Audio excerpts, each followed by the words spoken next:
1986, and with them, they brought with them... That's terrible English. Howdy. Howdy. Look, Walking the Dales is back. Because just down the road from here lies... After Walking the Dales, loads and loads of messages. And one of the most popular messages has been, I should have a hat. Don't slip on the loose stones and the wet stones. You see, I don't think you look bad in it, or maybe it's I'm just getting used to it, I don't know. I'll randomly walk into a room in the house and Dan will be there and he'll be wearing the hat. Oh, it's wet on my legs. No! Oh man. Just got the worst things going on ever with my trousers.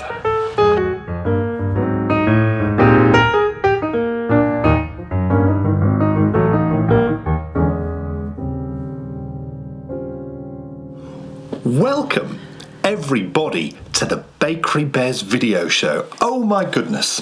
Yay. We're back. Now, in the history of the Bakery Bears, I have been known to perhaps be a little overexcited. Oh yes. Really? At times, I may have proclaimed that we had the most amazing show in store for you. Yes. But when I tell you today, I mean it more than I've ever meant it before. Wow. And I'll tell you why. We have a super secret cast on from me. A soup. Oh! Yes. Are you showing that today? Yes. You haven't seen it. Not even Kay had seen it. No, not really. Wait till you see it. It's the most exciting thing ever. I'm not joking you. This is like the business. Wow. Full on the business. But that's not all. Oh no, because of course we have the official launch of Kay's brand new design, the Bibbity Bobbity Boo socks. Well I have to done. really work hard. You need to wave a wand when you say that. Yes. Oh, we could have got a wand from upstairs. Absolutely. One of many. And I actually have a wand. My wand is the elder wand. Yours is the elder wand. It is indeed. I don't think I have a wand. Well, you should get one. I should get one. To add to the many, many that we already possess. Or get one of those ones from the dude who actually makes them out in the woods. I once saw that, a programme of this... Must have been on, like, The One Show or Countryfile or something. Countryfile or something, where this elderly man actually made wands. He went into the forest, chose a piece of wood and made wands, and he'd been doing it for years. And do you know something? We all need a bit of magic in our lives. We absolutely do. And that is exactly what inspired your Bibbity Bobbity Boo socks. And finding out, just for me, finding out the story behind them was just wonderful. And, you know, anything to celebrate. Because, you know, life's all about, you know, the good and the bad. And without that balance, well, life would be pretty boring. It would. And we've got a magical sock knit along starting as well, so I will talk about that and the Bibbity Bobbity Boo pattern in what's off your needles. But all of that, you see, you're sat there thinking, but this just sounds like so many of the previous Bakery Bear video shows. You know, there's been nothing uttered, no words mentioned that make you sit up and pay attention. Well, I'm going to say a word in a moment that's going to make you sit up and pay attention. Wow. And that word is steeking. We've been steeking. Okay. Oh, yes. And it was... It was mortifying. It was an interesting... Do you know what? It was a surprising thing, I think, because... I expected it to be way more simple than I actually found it. You see, the thing is, though... I found it much more... Not difficult, but I just found it much more fiddly and very scary. Even though it's not, I know, but... I think it was more scary than fiddly, because if you think about it, once you got it set in your mind, right, OK, I know what I need to do now. I knew what I needed to do, but I'd never done it before, and I used the sewing machine Once you got it set in your mind... Well, you did it pretty quick, really. Well, I suppose I did, but I didn't enjoy it, I'll be honest. Well, it's a weird process because I think, you build up in your mind that there's going to be a great unfurling of many threads of yarn as all your work. Yeah, I mean, I don't think I was even worried about that necessarily. Perhaps you would have been if you'd knit the garment. Yeah, maybe so. I think it's just the thought of cutting into your knitting. When you've never done it before, it just goes against everything that you are as a knitter. Shall we take a quick look at the moment where we made the cut? Right, so it's there. And I've got a sharp pair of scissors. I'm just going to cut. This is awful. Oh, it feels so wrong. I'm just going really slow. I think my hands are actually shaking a bit.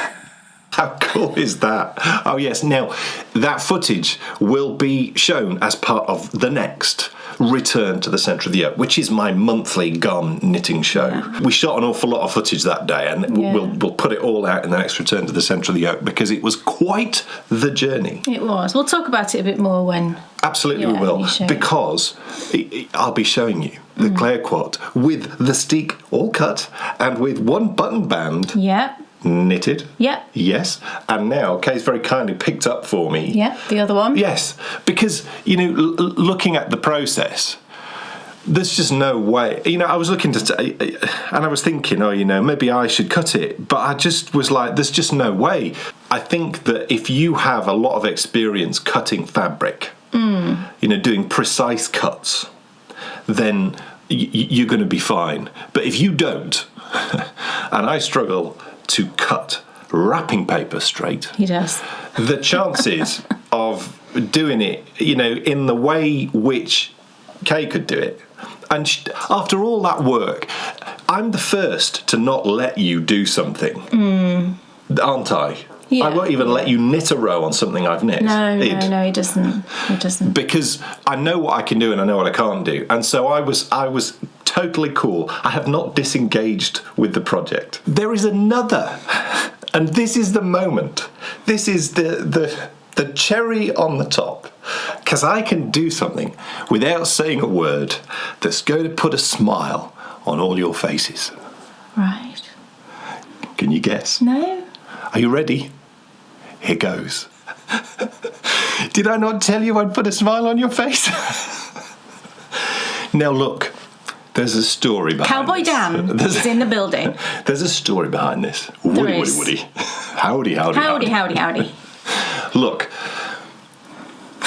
Walking the Dales is back. And after the first, thank you all so much. We'll talk a little bit about this later on in the show, but thank you all so much. We'll literally be inundated with comments after Walking the Dales. Loads and loads of messages. And one of the most popular messages has been, I should have a hat. Because, I was out there walking and, very exposed, and especially up on the moorland. The first thing I would say to you is thank you all so much for caring so much. Yeah. It's very sweet. Yeah. And clearly we've listened. But also, what you must know is I'm a factor 50 boy. Oh, absolutely. You do catch the sun quite easily. I do catch the sun, but I've not been burnt in a long time. No, you don't. No. You don't really burn. The problem is this. I have a massive head. And so getting a hat to fit is extremely difficult. Yeah. And so... Well, we've never succeeded in this task. In Kay. Well, I was on a mission. I was on a mission. I thought there's got to be a way to solve this problem. Dan can't be the only person in the country that's not got a small head. The thing is, though, after doing some research, it transpires. Well, perhaps I am the only person. Your head size is, it goes off the scale, let's say, of where you see head measurements. It goes off the scale. Anyway, so I had a look around and I found a company and they had a section on their website which was hats for larger heads. So, I measured Dan's head and then worked out what size of a hat he was, because hat sizes, they're kind of like shoe sizes. You can be a size 7, or you could be a size 7.5 or 7 3/4. You have to do this mathematical calculation. You measure your head and then I think you divide it by pi. So we worked out what he was, and I looked at all the hats that came in that size, and it was limited. It was very limited. But there was a choice of a few, and this was one of them. So look. Now,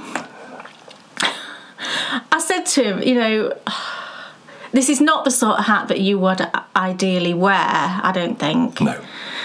But needs must, don't they? But it does, you see, No. he's clipped up these sides, which makes him look like he should be line dancing. You need to hold on. There's nothing wrong with line dancing. There's nothing wrong with line dancing. I like a bit of line dancing. I love to do line dancing. Get me some boots and this hat, and I'm going line dancing. You're not wearing cowboy boots. I draw the line. Look, here is the question, and this is where we need your help. When I need a hat, and it's likely in the next Walking the Dales, I'm going to need a hat because it's going to probably be quite warm, and I'm going to be up on top on a moorland, so the chances are I'm going to need a hat. I need to know from you, the viewer, how I should wear the hat. Oh gosh. So you have a choice. See, that's a whole other look, isn't it? See, I think you look more like... This is my Alan Grant look. Yes. You look like you should be on Jurassic Park. Yes. So do I go Alan Grant? Yeah. You see, it's still a bit, that works. You see, I don't think you look bad in it. Or maybe it's I'm just getting used to it. I don't know. I'll randomly walk into a room in the house and Dan will be there and he'll be wearing the hat. I'm like... Look, so this is choice A, Alan Grant. Okay, B is... Oh, gosh. Clever Girl. What's his name? Oh, yeah, I can't remember his name. Do you remember the hunting guy from Jurassic Park again? Who gets got by the velociraptors? Clever Girl. Yeah, Clever Girl. Oh, that's sad that they got him. So here is B, and then C, my personal favourite... Is the one that you were doing. Woody. It does look a bit like Woody, yeah. Do we go Woody, Alan Grant, or Clever Girl? Please comment. His name? I don't know what his name was. Please comment below in the show notes, and whatever you choose. Or say none of them. No. Look, because he's got to wear a hat, Beggars can't be choosers. No. At the end of the day. So there's your choice, folks. A, B, or C. I can't wait to find out what you choose. I should wear it, shouldn't I? Yes, absolutely. It's a bit big for me. But she looks very cute. Do I look cute? Yes. I said she needs to get one too. She said, she'd never wear it. I don't. Well, they do.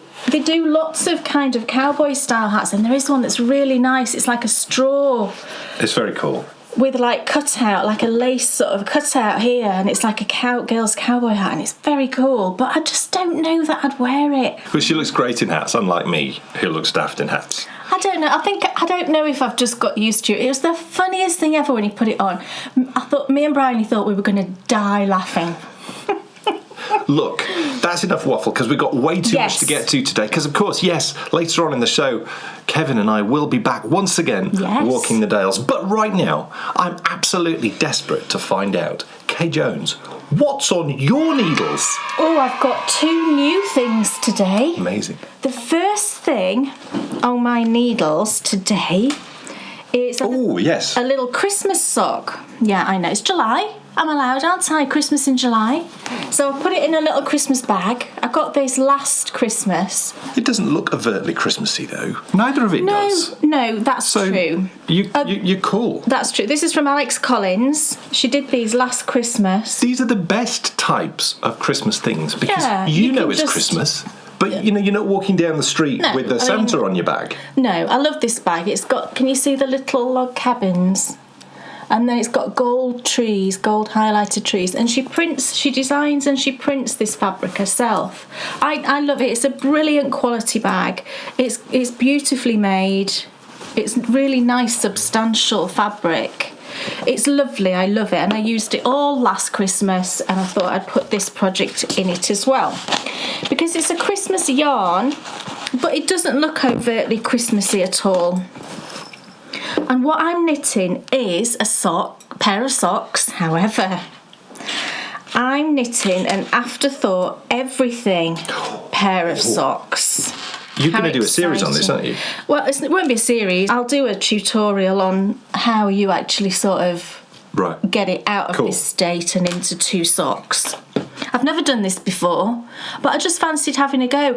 I think it's because I'm now really comfortable doing afterthought heels. You know, I've got my umbrella heel, which is part of the umbrella socks pattern. I've done that several times now. I've done it cuff down, I've done it toe up.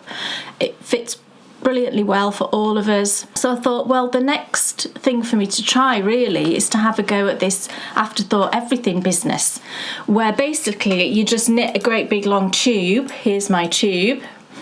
So I started here, so I cast on with a cuff, and then you knit, and I'll explain how I've knit that in a sec.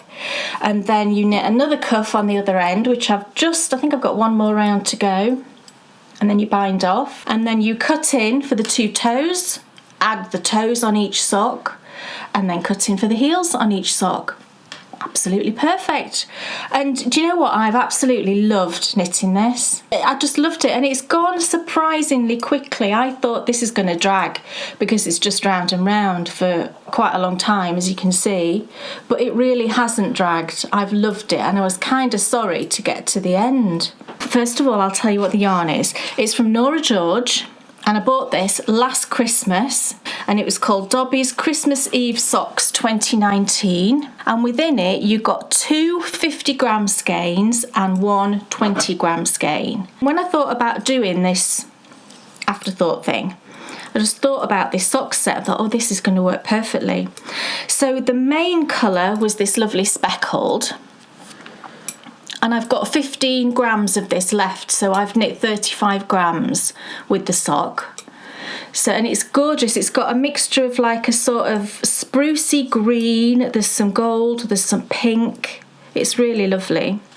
And then you've got a 50 gram of this lovely tonal sort of green, bluey green, and then you've got 20 grams of this gorgeous pink, which, I love. When I saw that, when it came, and I opened it, I was like, oh, I love that there's some pink in there. No shock. So it's these 3 colours look together. So I decided to do the cuffs and toes in the green. The main body is in the speckled, and then the heels will be pink. I thought that would be really fun. So I started up here with the rib. I knit down to the point of how long I wanted the leg to be, and then I've marked for the heel here and here. I then knit however much I wanted for the foot, and when I do the tutorial on how I'm going to sort of cut all this up, I'll tell you, how much to knit for your leg, because everybody's obviously going to be different. Your foot. That distance will be different for everybody depending on the foot length that you require. So once I'd knit down to the toe, I then marked the position for the toe, and that goes all the way around because you'll be picking up all the way around for the toe. I then marked the place for the second toe on the second sock, so that ends the sort of first sock. And then you start the second sock, so there's another line of stitch markers for the second toe, and then you knit it in reverse, so you're knitting the foot the same length as you did up here, and I counted my rows so I knew how many rows I'd got in each section, and then just repeated it. So you knit the foot, mark the heel, then you knit the leg, and then you knit the second cuff. It's obviously straightforward because it's just straight knitting, but you do have to be aware of where you're placing all of those markers. And I suppose in theory you could just knit a great big long tube and then work it out afterwards. I'm not that kind of a knitter. I like to know that what I've done is what I need, if you know what I mean. And marking these for me, it makes more sense, so that's why I did it that way. So I will finish off this, I'll bind it off, and then I'll go in here and pick up stitches for the toe and split the 2 halves. So this is how long each one is. And then I'll knit the toes, and then I'll come back, cutting for the heels, knit the heels, and I'll have a pair of socks. I've never done it before. I've obviously cut in for a heel before. I've never cut in for the toe before, but I'm guessing it's the same kind of process. I don't think there'll be really that much difference, apart from you've got to go all the way round your sock, you know, because you're picking up all the way around. So you need 2 sets of needles to do that. That's not a problem. I've got many sets of needles, so that's fine. And within no time, really, I'll have a pair of socks. So once I've done this pair and I've got kind of the technique down and I know that they fit with all of the measurements that I've done, then I'll start another tube, and when I've done that one, I will then, when I get to this point, I'll then do a tutorial just to show you how I then cut in and get the toe stitches back and, you know, all that business. So I think that'll be fun to do, and I've just loved it. And I think, you know, although this is plain, you know, it's just plain knitting, you could actually put a pattern in it, but that would just take a bit more thinking. And especially, you know, you would definitely need to mark for where the heel goes, and then, you know, where the toe is and everything. You definitely need to mark if you're going to put a pattern in it. For the first one, I just thought I'd just do it plain, because it's like a leg warmer. Does look a bit like a leg warmer, yeah. But the yarn's so pretty. Look at the speckles. I've really loved knitting with it, and I think the speckles look great. There are a few more at the beginning here than sort of here, but overall I think the speckle distribution is really good. It's just been so lovely. Speckle distribution. That's excellent. Yeah. That's something. That should be a thing, shouldn't it? Well, it is. Yeah. So I'm going to get on with that. You know, I hope to finish that off today, and I'm going to cut it in, and just because I'm excited to try it, and I'm hoping nothing goes horribly wrong. Well, you've now cut up the front of a jumper, so I'm sure you can do this. So I'm sure I can do this, yeah. And I've just really loved it. And I think the thing that struck me knitting it this way was how brilliant a project this is for holiday knitting. You know, because all you're doing is a great big long tube, and if you choose, like, you know, go into your stash and just choose the prettiest yarn, then I think it's just such a lovely thing, because you don't even need to do all the cutting in and everything on holiday, do you? You could just go away and knit a great big long tube and worry about all that when you get home. The really hilarious thing about that is, if you hadn't told me what that was, and I'm a knitter, I would have looked at that with a cuff on either end with all those markings on, and I would have had no clue what it was you were doing. Because I think couldn't have hazarded a guess. No. Right. What throws you off, or what certainly throws me off, is the fact that there's ribbing on either end. Right. It is like a leg warmer, effectively, yes, isn't it? Yes. Yeah.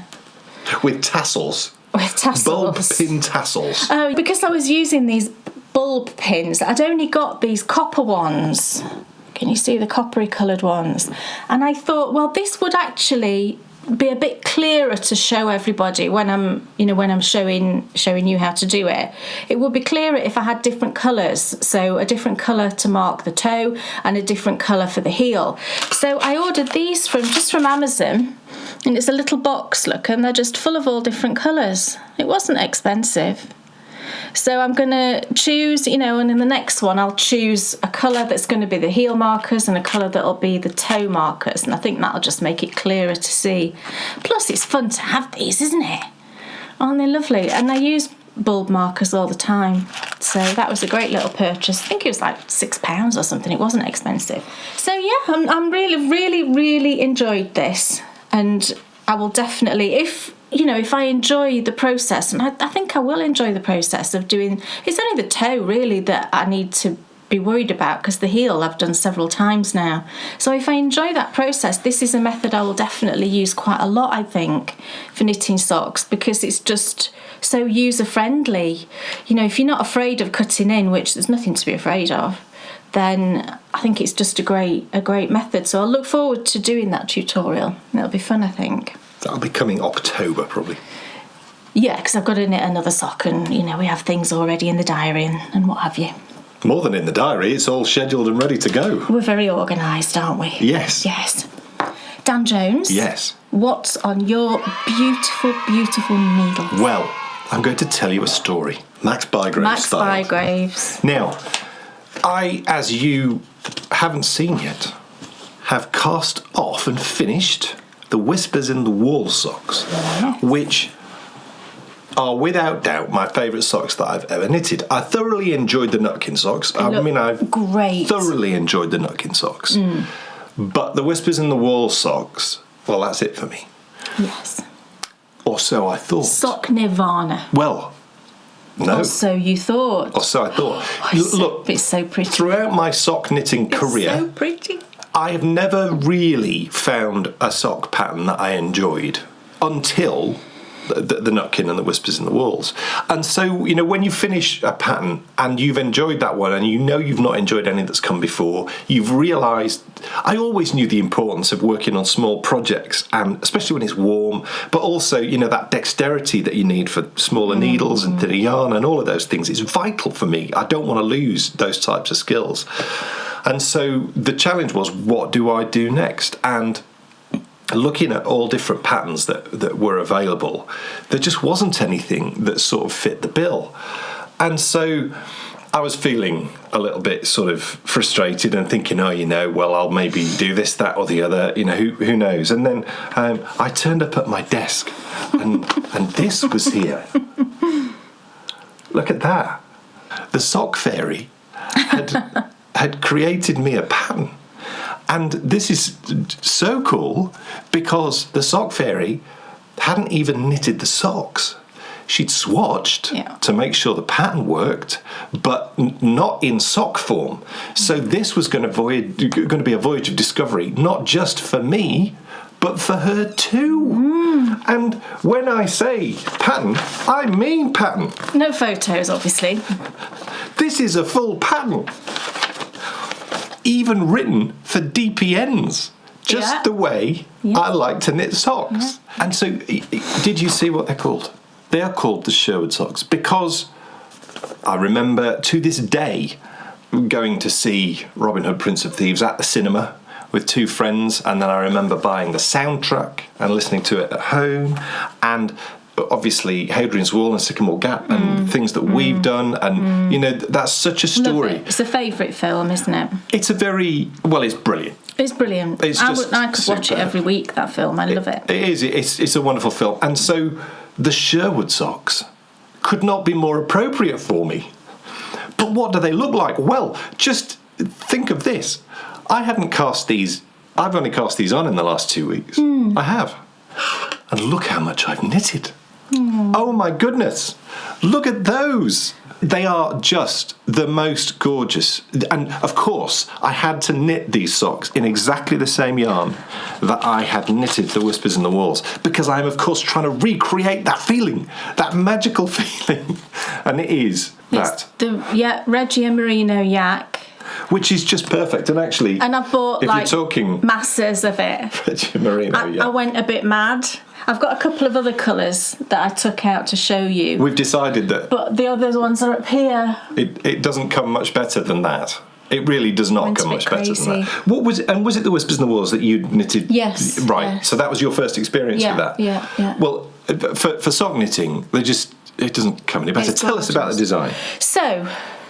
Because you haven't seen the back yet. No, as with the Whispers in the Walls, I asked him what he would want, and he said, I really love the Whispers in the Walls, where you've got something different on the back to on the front. So I used that as a basis, and then came up with a design that fitted in with the sort of Sherwood theme. So this is the front of the sock. Isn't it pretty? I love it. So you've got these two cables that run either side, and then this absolutely gorgeous lace panel that runs down the middle. And then on the back, we've got robin's arrows coming down. So is that same way that it's constructed, if you like? The design is constructed in the same way as the Whispers sock. The thing is, though, what I love the most about these, and what is taking these and raising them up another level from the Whispers in the Walls socks. And you see, on the Whispers in the Walls socks, I didn't do the design that's actually in the pattern on the back, because at the time I didn't think I'd be good enough. It was only on the Nutkin socks that I started doing that. The design on the back of these is so much bigger. It's so bigger. There's so much more. Yeah, I wanted it to be bigger, if you can see. And I just love it. It's just knits and pearls. I mean, but we always say that, don't we? It's just knits and pearls. Yeah, so it's all knitting. Well, that's technically right, isn't it? And I'm actually knitting down a pair of socks at the minute, which I'll show you next time. And I've put a pattern on it. I just made something up, and that's just knits and pearls. But do you know what? It's absolutely lovely. And you see, the thing is that you do this about everything that you do. It's like you denigrate it. Yeah, I know. It would be like saying my favourite drink of all time. It's a character fault, I know. Is my Moju ginger shots, and of course you could just say about that, well, it's just squeezed ginger and lemon juice. Yeah, well, I know. It's the way you combine it together. Yeah, and that's what makes this. It's just brilliant. I'm so happy with it, and I love how the rib as well. It's just, I'm doing it again. I'm going to stop doing that. It's a 1x1 rib. You gave me a choice. You said I can do anything I want. Yeah, I did. But I'm glad you chose 1x1 because actually it fits in much better. I knew that would. I looked at the charts. I think I put 1x1 here, didn't I? You did? I did. I think I'd thought about it a bit and decided 1x1 would be better. But then I did say to you, really do whatever you want. But actually, and I didn't look at the. I'll be honest, I didn't look at the cast-on bit. Right, I was looking at the back. You said watch it, whichever ribbon you want. Yeah, I did. But actually, in hindsight, 1x1, because I only swatched the actual pattern. I didn't swatch a rib before it. Do you remember I cast it on and I knit a few rounds and then I ripped it out because I wasn't happy enough? Do you remember? You said, because first of all I messed it up. Oh, right. But then I knitted it again and knit through like halfway through. Yeah. And then I pulled it out and you said, what are you doing that for? And I said, it's not perfect. Oh, the rib? Yes. I have to do it again. Yeah, but it does flow really nicely, I think, into that lace in particular. But isn't it just so pretty? Yes. And my thought process behind it and why I called, the link with the Sherwood thing is that obviously the arrows on the back, this is Robin. And then the beautiful lace pattern on the front is Maid Marian. And then the cables either side is when they come together. It's Robin and Marian together, Maid Marian together. And I just think that's lovely. And I'm really glad you chose this colour. The colour that you chose is 07510 of the Merino Yak. And it's just this gorgeous sort of neutrally colour, but it just shows it off so lovely. Look, it's so pretty. I'm so pleased. So these are the Sherwood socks in just the most perfect yarn ever for knitting socks. It's lovely. I love it, and I'm knitting down the pair that I've just mentioned. I'm using that yarn, and like I say, I'll show you those next time. I've historically been slow. Well, this is fast for me. You've knit through that quite quick. Yes, absolutely have. Yeah. So who knows where I will be with this the next time you see it. I have a feeling the heel will be turned and I'll be knitting down the foot, and I sort of can't wait to get through it a little bit more, because I think that was the case with the Whispers, as the pattern builds up it just becomes more and more I don't know, it sucks you in, and I love designs which do that. It's like a photo, like great photos, great art. You get sucked into it. It's not just something pretty on the wall. There's just more to it than that. And that's what these are to me. And the other good thing with this yarn is because it's really nice and plump, Dan's using 2.75mm and it works brilliantly, and I'm using 2.5mm in the ones that I'm knitting for Dan, and I've also knit this yarn with 2.25, and they all work really well. Obviously you're going to get a slightly bigger sock with each needle, but they all work really well. What else is on your hook? There's your ticket. Or what's on your hook? Right. Now, this is my granny square blanket, my crochet granny square blanket. And I had a bit of a dilemma with this because I was struggling so much with shoulder pain when I was joining the squares together. I took a long break from it, and I just thought at the time, I'll just do it a little bit at a time. But thinking that I've got a project that might take me 2 years to finish doesn't sit well in my head. You know what I'm like. I like to get things finished. Thank goodness I'm not like you. Yeah, I know. Well, it's true. Everybody's different, aren't they? And that's great. I wanted a way forward with it where I could get on with it. And I knew that my granny stripe blanket, I never have a problem working on that. It doesn't give me any shoulder pain. I've done one before and never had any issues, and the one I'm making now, exactly the same. I think the reason that I was getting pain with this one is because when you join in the squares, as the blanket gets bigger, you've got to manoeuvre it a lot, and you're constantly turning the fabric, and sometimes you find, or I find, I'm crocheting at a slightly different angle than I normally would, and I think it was just all those things. I'd crocheted a couple more squares up because I've just done a fresh tutorial on the join as you go, just because I tweaked it slightly when I did this blanket, so I wanted to do a fresh one. So I made a couple of squares to do that, and that went out, didn't it, this week, that tutorial. As I was sort of looking at the blanket, I realised that if I just did a few more squares, if I did 4 more squares, it would be 6 by 5, which is a nice kind of squarish rectangle. It's a rectangle, but it's not hugely rectangular. It was 6 by 5. And then I suddenly thought, well, this is actually now a decent lap size at 6 by 5. So why can't I now, instead of, adding more squares, why can't I just start going around the whole of the blanket and make it bigger that way? So that's what I'm doing, and it's working brilliantly well. So before I did that, I had to crochet 4 more squares, and I had to join those. So I did that. And when I was actually joining them, I was finding that when I did the tutorial, when I was doing it on my desk, it was a lot easier because you're not lifting, you're sort of just smooshing around, you're just doing this on the desk. So I actually joined those last 4 squares working at my desk. So that maybe is something that you might want to consider if you have that same kind of trouble. So I'm now, I'll hold the blanket up and then I'll explain what I'm doing. So this is where we're at now. Oh, what can you see? Right, yeah, you can see. You can't see all of it, but so it's 6 by 5, and the last row I added was this one here. So going down, that's the last row that I added, going down to this sort of golden yellow at the bottom there. And can you see how now I've started going around the outside? So I'll just hold up a corner and then explain what I've done. So when I'd got to that point of having the 6 by 5, so I've got 30 squares, I then went around the whole thing in the grey.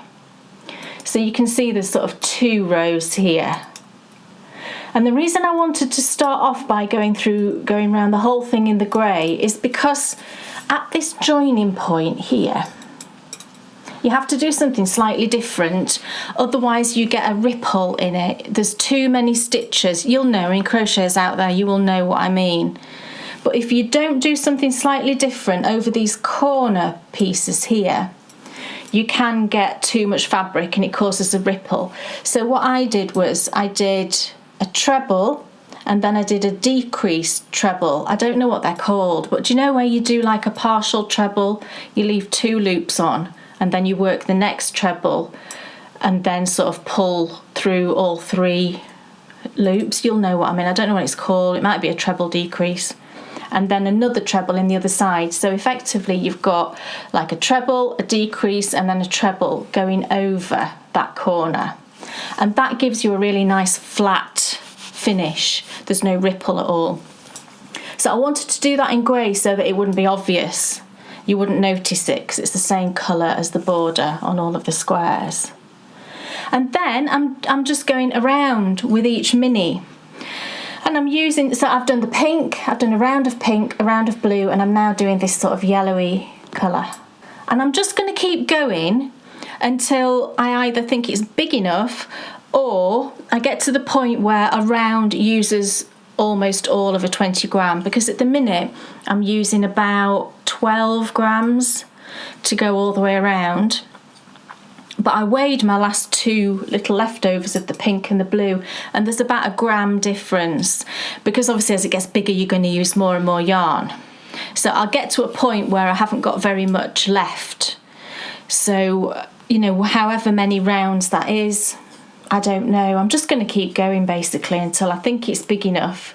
But then I'm also then going to add a nice sort of fairly wide grey border after I've done this section, which I think will be really nice. And then I'll probably just do a shell edging or maybe a picot edging to go all the way around. I like a little simple edge, not anything too fancy.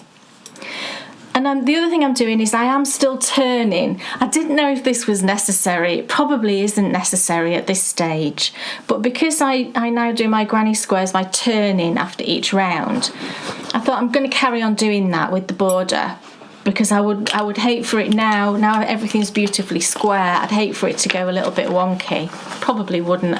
I'm guessing I'm overthinking that. But it's no bother just to turn after every round. And I'll make sure that I end on effectively what is the right side, where you've got the pretty joins here. I'll make sure that the border is done with this right side showing.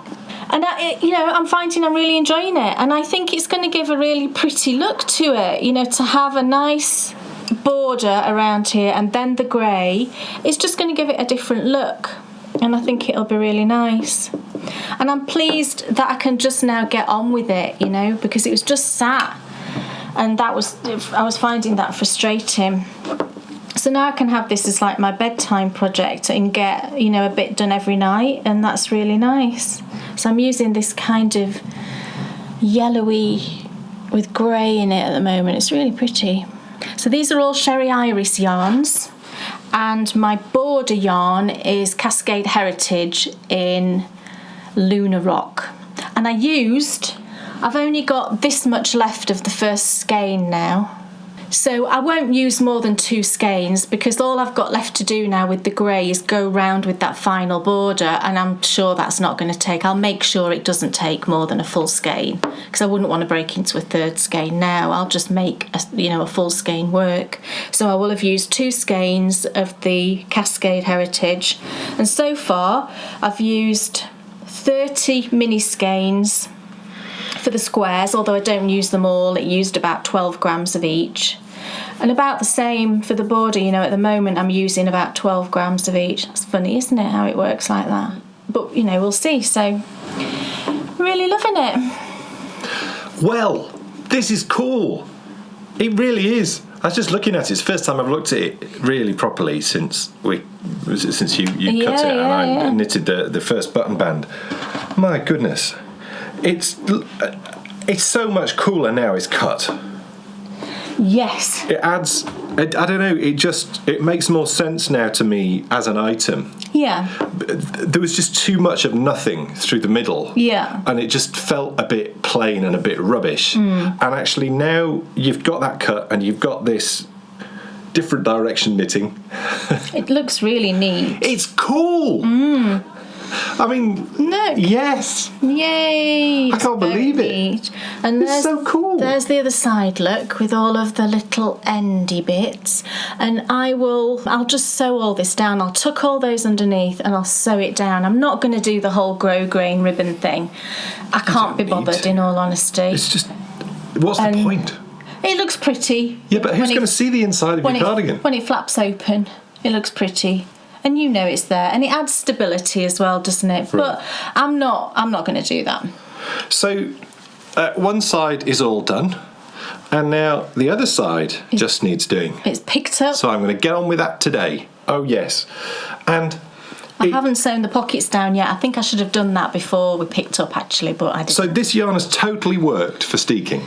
Yeah. We did some machine, if you can see, if we hold it on the other side, can you see the black line of stitching? There, look. That's where I machine sewed. And I had a bit of trouble. Well, you didn't. First go, not great. Second go, perfect. Yeah, I had to pull out... How can you expect something as... It is a thing. It's not easy peasy. No, I had to pull out my first attempt because I made the mistake of when I started and ended it, I just did it with a sewing brain in mind, and I went backwards and forwards at the start and the end. But the problem was, because the fabric is so stretchy, when I took it out of the sewing machine, it had all sort of crunkled, and I couldn't pull the sort of thread because I'd gone backwards and forwards at top and bottom.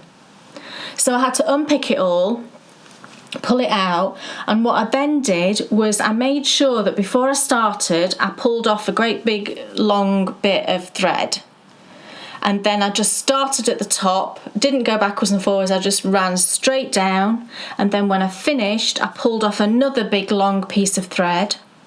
And again, it did crunkle, even though when I was pushing it through the machine, I was making sure that I got all the fabric like this and that there was no sort of tension under it. I wasn't stretching it, but it still sort of concertinaed a little bit, the fabric. But what I was able to do, because I'd left maybe this much thread, top and bottom, I could just pull it like this and it just stretched it all out within the fabric and it was fine. I've got to say, it still is terrifying looking on the inside of it at your colour work cut up the middle. Yeah, I know. It's terrifying.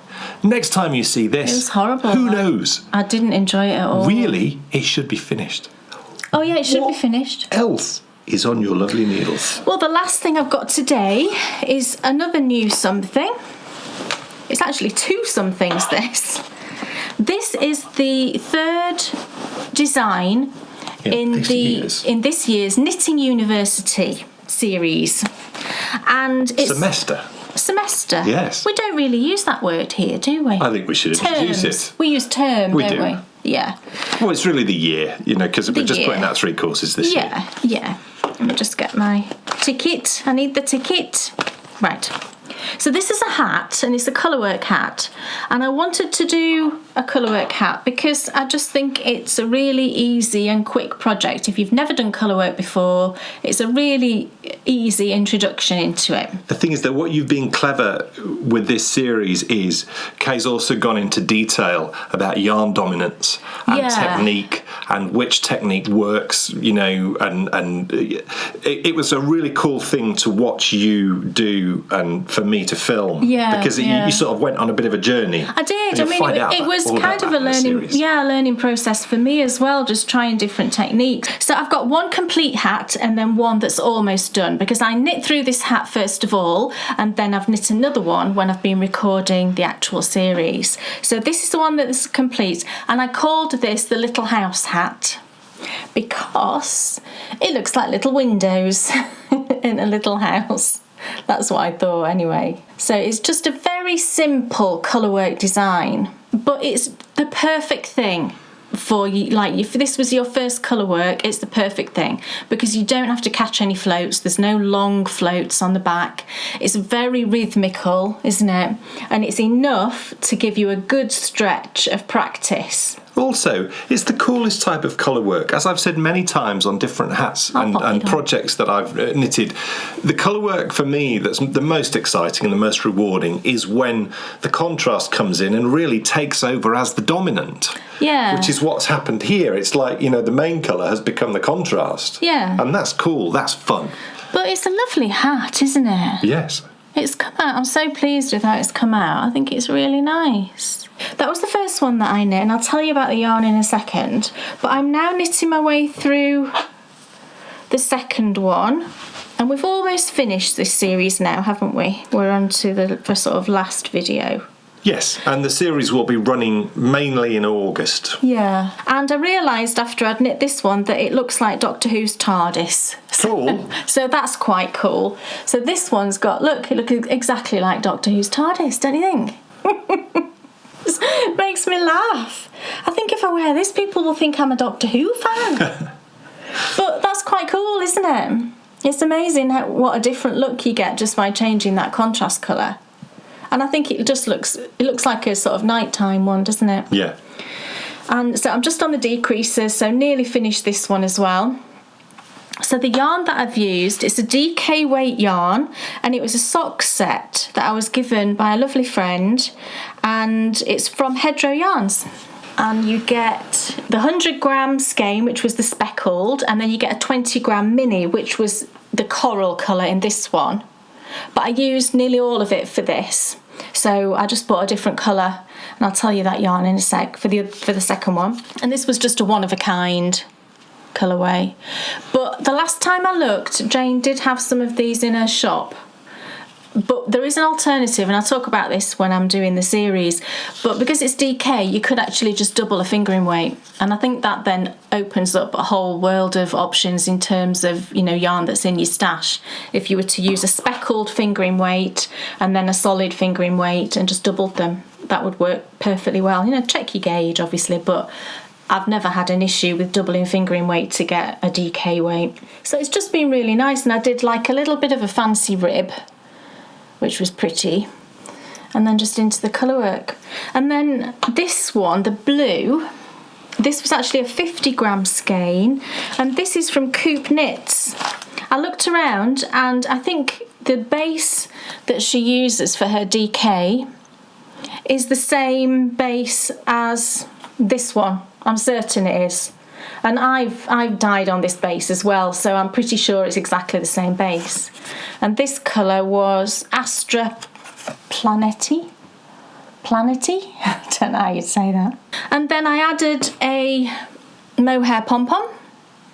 And I actually dyed this mohair myself, because I've got some mohair still in my undyed stash, so I dyed this. And I wanted a colour that would pick out, can you see there is some purple in that speckle?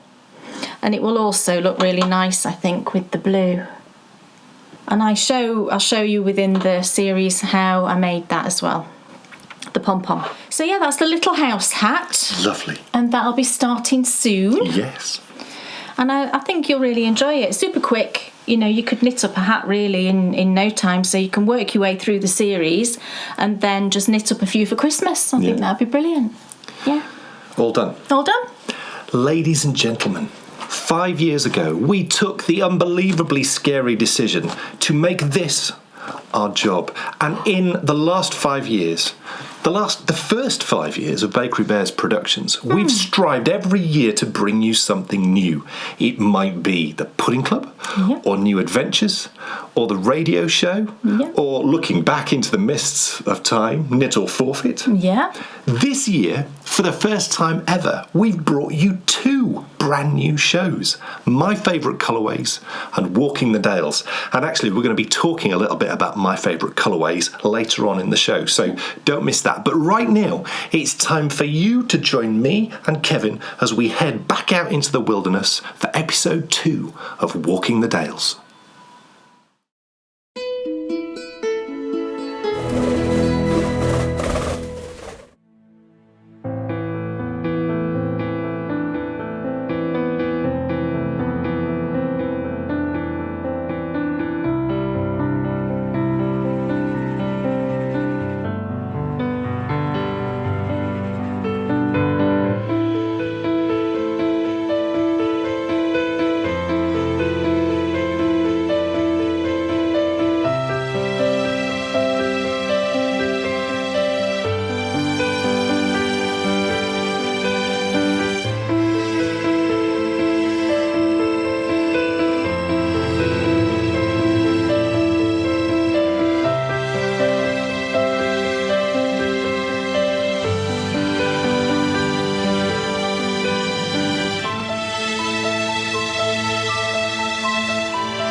Welcome to Walking the Dales. For the last 15 years, this gorgeous landscape has been the canvas that my family's life has been painted on. And whilst so many of our adventures start in the car, our favourite way to explore this gorgeous part of the world is on foot. There is nothing quite like walking the Yorkshire Dales.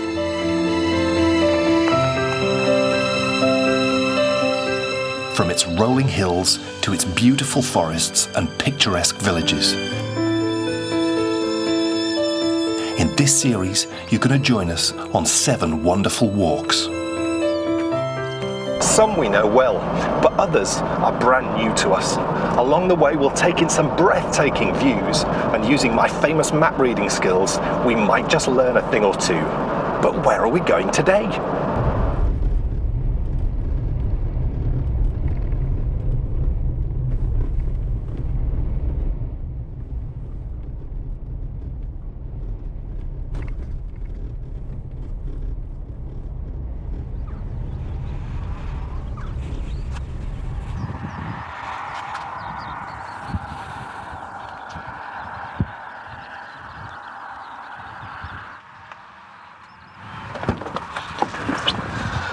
One of the things that we wanted to do in this series was to go to places that historically we'd driven to and never strayed too far from our car, but instead get out and explore a little bit of the wonderful countryside. That's exactly what we're going to be doing today. Now, I love history, and over the past few years I've been delighted to visit some of the outstanding castles that lay throughout the Yorkshire Dales, and today we're going to be walking past one of my favourites. Because just down the road from here lies the medieval town of Middleham, with the truly breathtaking Middleham Castle sat right in the middle of the town. But that's not the reason why we've come here today. Oh no, because there is so much more to see. Now, my companion today will once again be the rather marvellous Kevin the drone. And while I get him ready, why don't you take a look at some of the sights that we're going to see on today's Walking the Dales.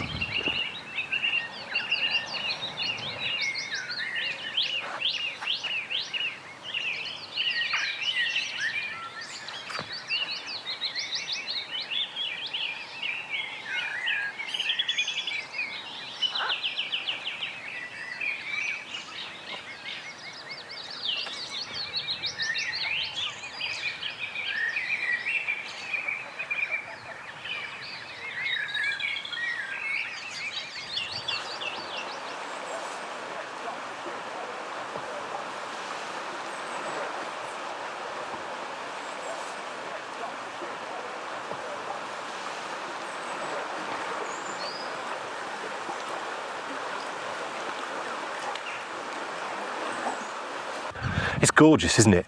And what I'm just completely ashamed to tell you is, I've been coming here 10 years and I've never bothered to look any further than the castle.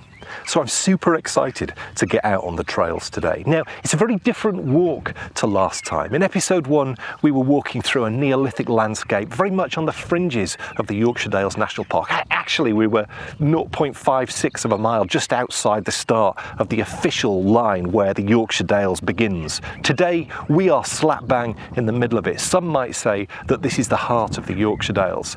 And this is very much a medieval landscape, so there's going to be much more to see. It's going to be much more obvious than that Neolithic landscape that we walked through in episode 1.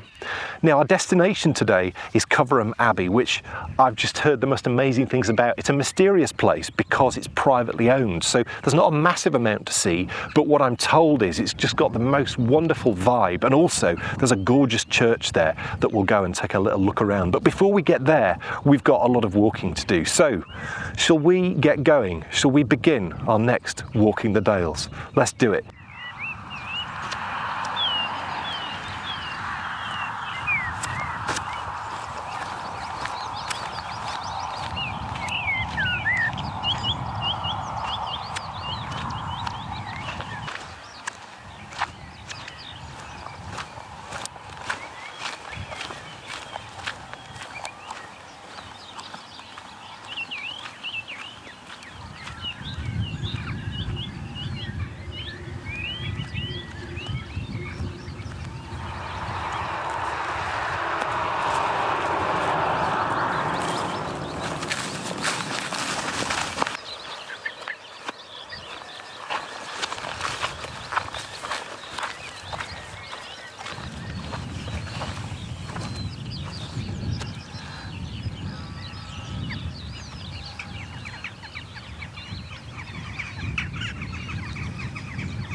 Welcome everyone to Wensleydale, and as this is an English summer and I'm certainly not complaining about it, I have brought with me my raincoat, which I have donned because it's a little bit rainy now.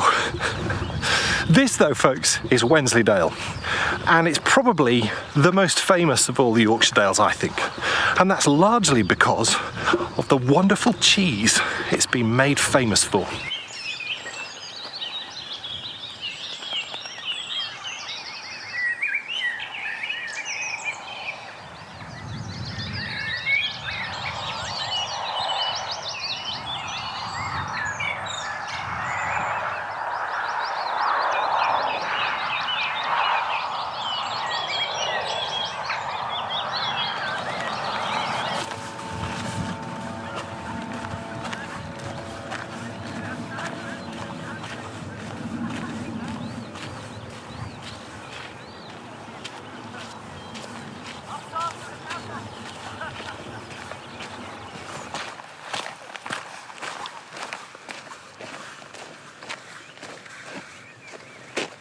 What I'm actually so excited about today is we're going to be taking a look at some of the wonderful settlements that you find scattered all across the Yorkshire Dales, and they really don't come much better than the town we're on our way to right now.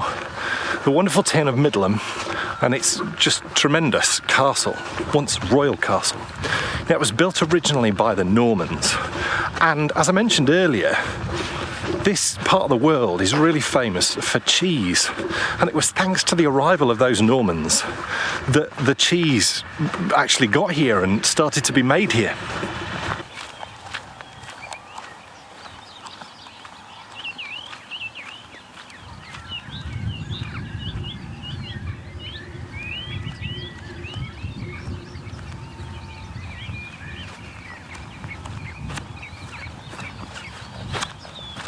I'm very glad I brought my raincoat.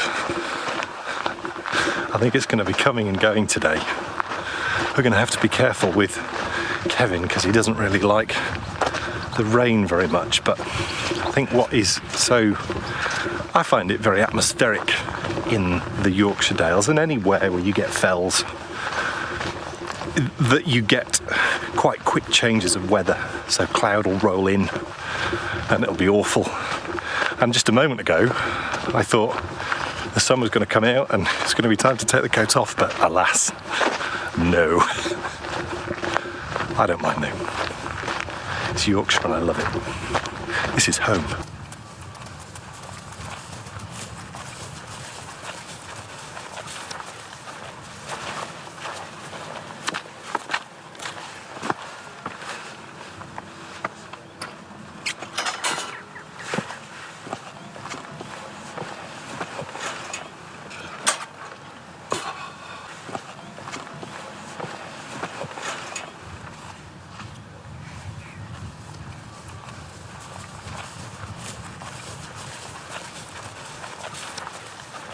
Whilst we're walking along what is now quite a quiet country lane, just horses going by every so often because they actually train racehorses near here, and farm vehicles and one or two cars. 560 years ago it would have been a very, very different type of highway, because this was, of course, the main road into what was then a royal town of Middleham.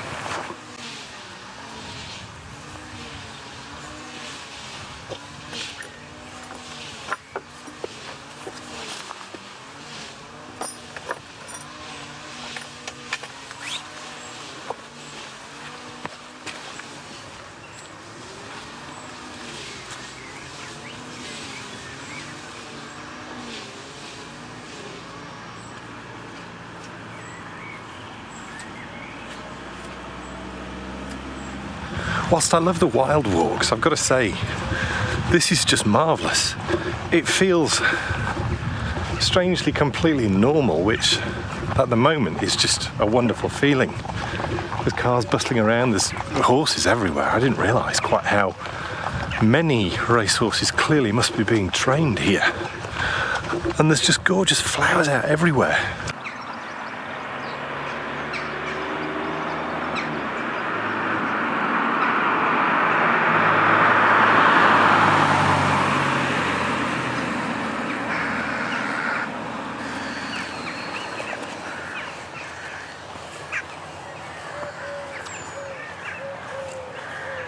So it's through one last gate and we've reached our first settlement in the Dales, and it's one of my favourites.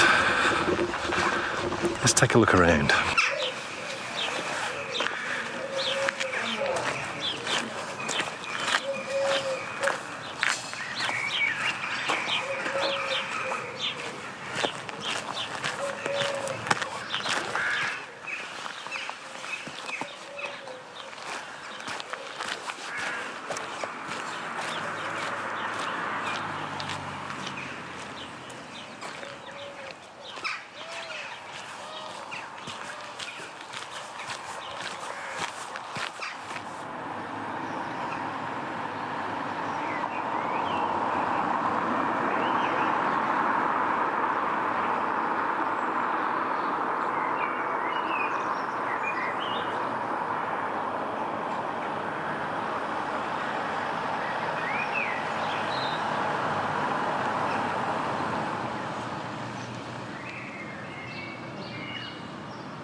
So Midland clearly started life as a very small settlement, probably just a few houses, and it stayed that way for about 1,000 years until the arrival of the Normans. And they brought with them something pretty dramatic, the ability to build castles like that.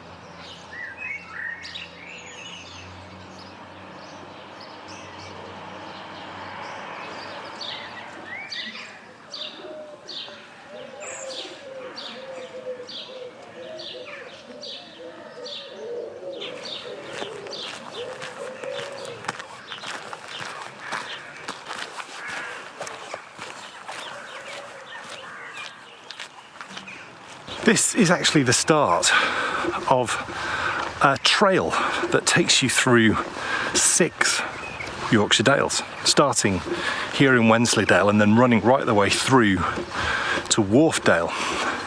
It's called the 6 Dales Trail, funnily enough, and it's 38 miles in length. Amazing. Don't worry, we're not going to do it all today.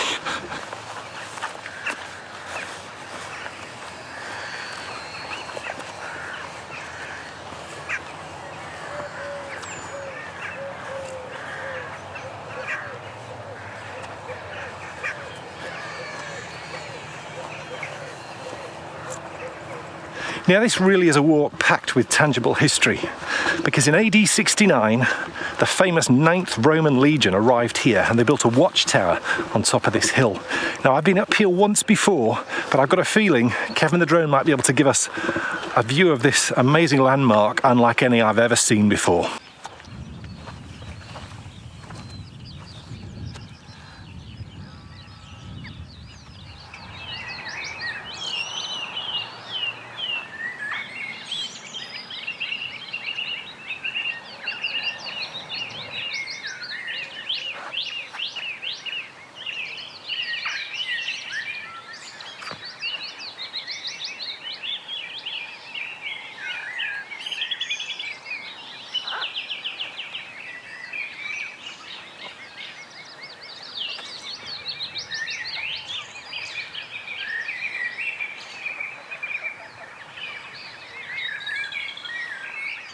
So as we leave Williams Hill behind us and the sun starts to peek through the misty clouds, it's time for us to try and find the river that will lead us straight to Coverham Abbey.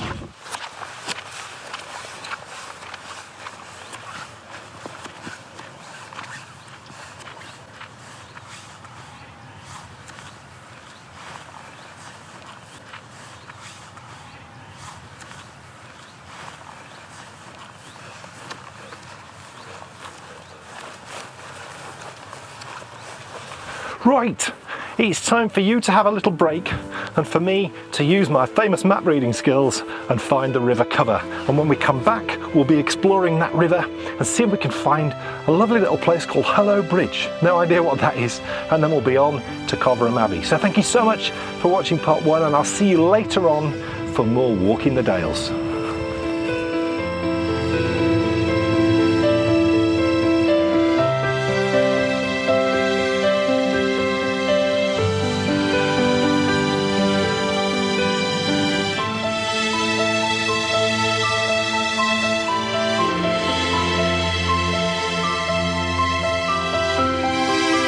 Well, wasn't that lovely? Did you see Williams Hill? Yes. My goodness, we took a walk up there filming actually New Adventures last year, but we did not get that view. No. What a perspective Kevin the drone gives. You know, it's the first time ever I've seen the proper earthworks. Absolutely. Made by the Romans. You can't, when you're at ground level, you can see that it's a hill, but you can't see that it's got that like flat top, you know, which is so clear. And it's that ditch as well around the outside. Yeah. You know, it stops being, oh yes, I think I can work out what that is, and becomes, I can totally see what that is now. And all thanks to the amazing Kevin the Drone. And it would be wrong at this moment for me not to thank the Bakery Bear patrons, because they are without doubt the executive producers of all our shows. And if you enjoyed watching that, or you enjoyed watching My Favourite Colourways, or anything that we produce, we'd be so grateful if you head over to our Patreon page and you joined the Bakery Bear community, because by doing that you'll be empowering us to keep making bigger and better shows. And the best part is you'll get to watch some of the exclusive, and there's many of them, some of the exclusive Bakery Bear productions.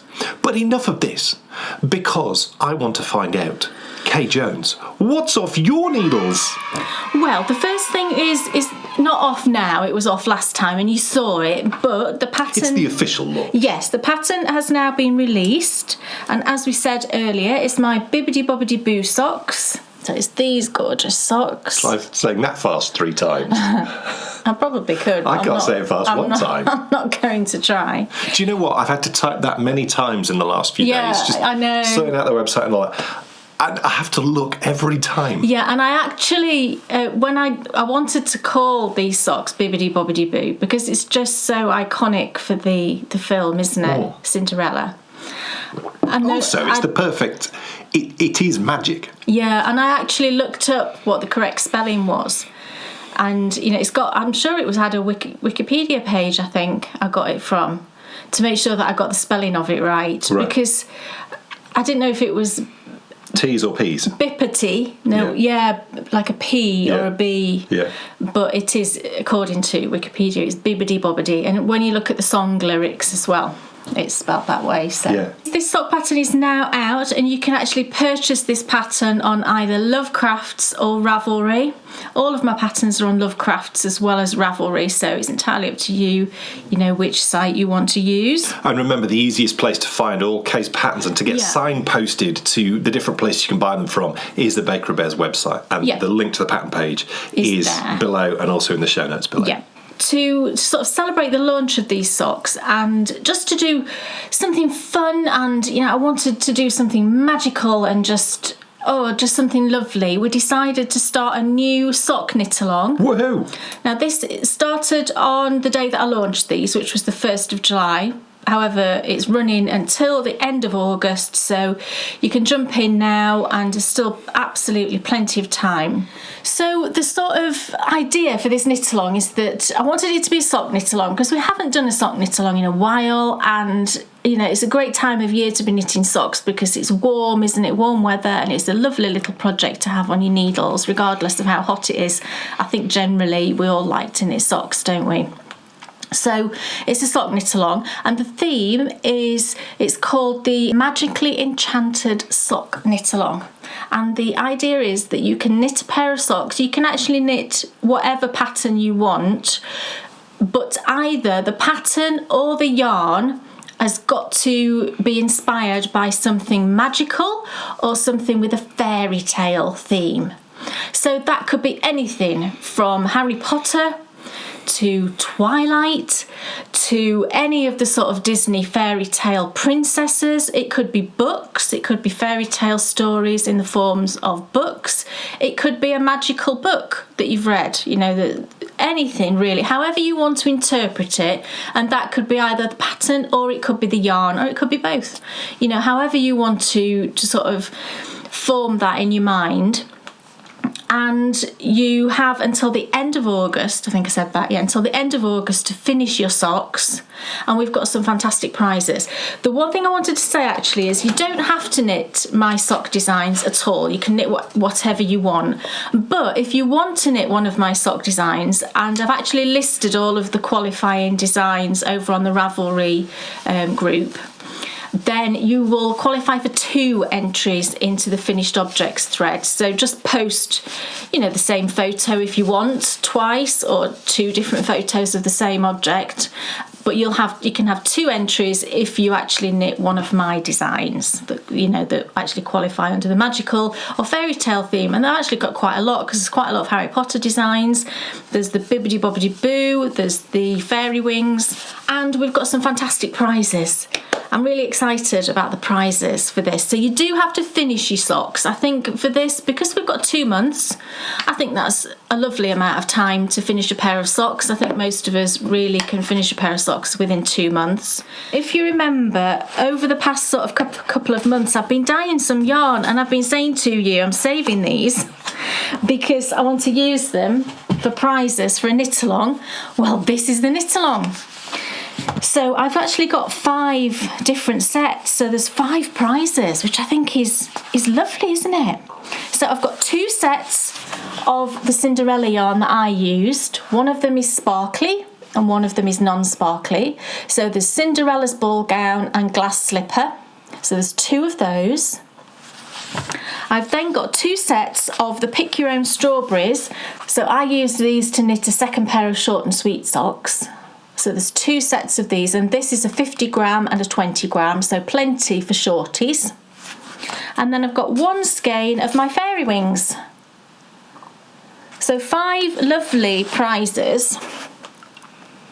So if you would want to, if you want to have a chance of winning one of those lovely skeins, then just knit yourself a pair of magical or fairy tale themed socks, pop them in the FO thread on Ravelry, and then we'll draw for some winners.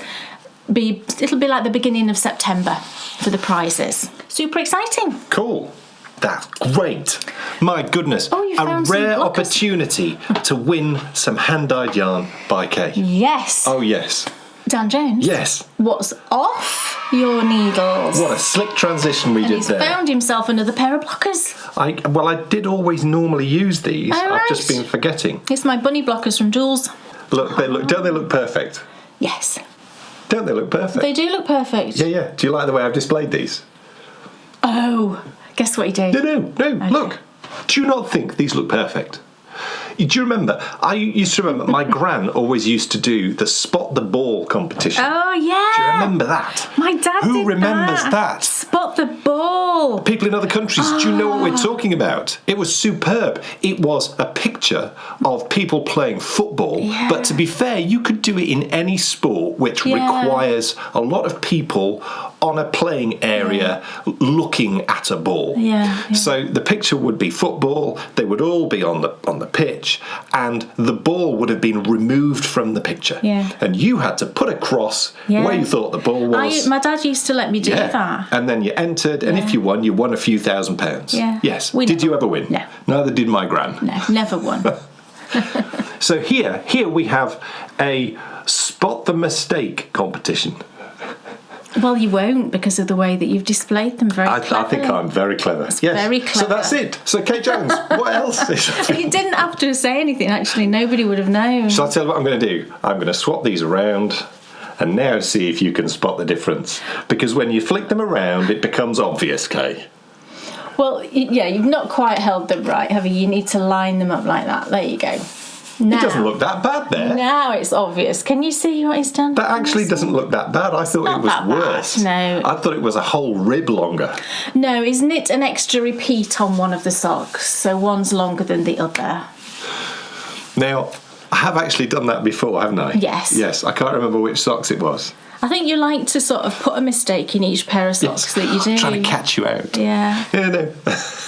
It was a genuine mistake. It's fine. I isn't messed it? up. It's because I was enjoying it that much. Aren't they lovely? And this They're is the brilliant. same yarn. This is the Regia Merino yak. Yes. Isn't it gorgeous? The colour is just lovely, look. So those are the Whispers in the Wall socks. Yeah. My favourite sock pattern I've ever done by a country mile. Thank you very much. You gave the original ones to Bryony, didn't you? Yes. So I shall give these to you. They're for me. Yes. Yeah. Isn't that nice? That's nice. Thank you very much. That's nice. It's not often I get a pair of socks from you. That's not true. You got some last time. Well, I've had a little sort of flurry of socks then, let's You're say. going to have quite a flurry, aren't you? Because you're going to have a cardigan quite soon. Yes. And also, the way I'm going with the cascades, A jumper as well. you're going to have a jumper quite soon too. Wow. With me, it all comes at once.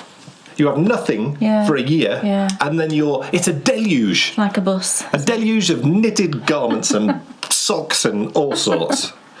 What's that? I finished a pair of socks for Dan. Marv. Oh, great. Yay! And I can wear them. You can wear them. That's marvellous. So these are the ones that I was knitting last time. It's the Opal yarn. I have got a bit left over. So I'll say a bit actually. I've probably got 20 grams left over, which is pretty good. And it's the Opal, that word, driftwood, I believe.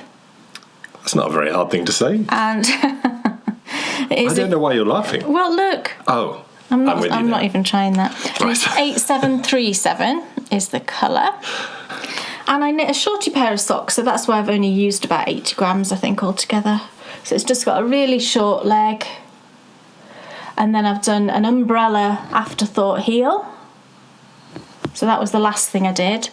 And then just straight down and an umbrella toe. Lots of umbrella goodness in this. I think they look great, actually. These have been blocked now. So you can have those, they're all finished. Can we get back out and finish our walk? Yes. That's marvellous. Here you go. Yes, thank you very much. Oh. I could have used these when I was out on the walk because I don't know if you spotted at the start of the show in the outtakes, I made a reference to the fact that something terrible was going on with my trousers. Well, what happened about halfway round the walk was the wetness reached trouser level. Right. So I'd gradually got wetter and wetter and wetter, and then it sort of hit the trouser level, and that's when you start to realise. But then probably about 10 or 15 minutes after that moment, I was so wet that I didn't really realise I was wet. I was so wet after that walk, when I got home, you said, didn't you, oh, you should get changed. Mm-hmm. And it was only then that I realised I was literally wet through. All the way through to his skin. But I didn't mind. Not saying anything else. I didn't mind because it is such a lovely walk and we haven't got to some of the best bits yet. Just you wait till you see Hello Bridge. So enough waffle, let's get back to walking the Dales.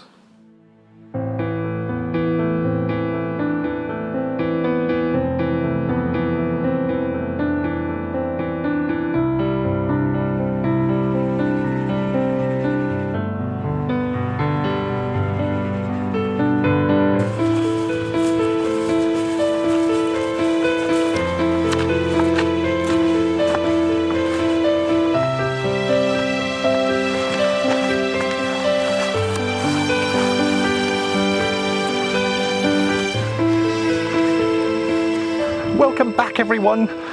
Yes, I am venturing down the valley and I can hear the river in front of me. I'm certain it's down here. I can also see a lovely path, so hopefully I'm not going to get lost for a second time on today's trail. I certainly won't get lost again because we're definitely coming back here.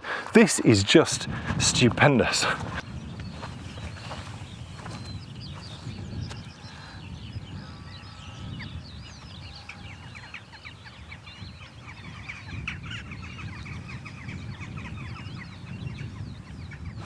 It really is a typical English summer day because I'd really like to take my coat off, but I know if I do, the rain will start again and I'll be done for.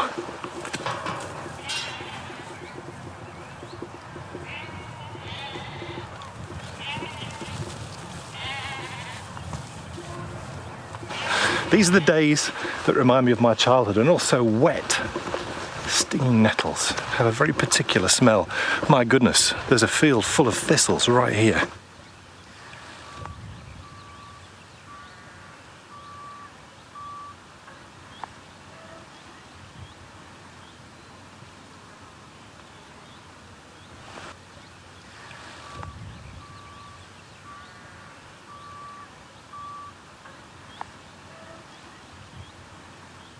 We shall leave those prickly thistles behind.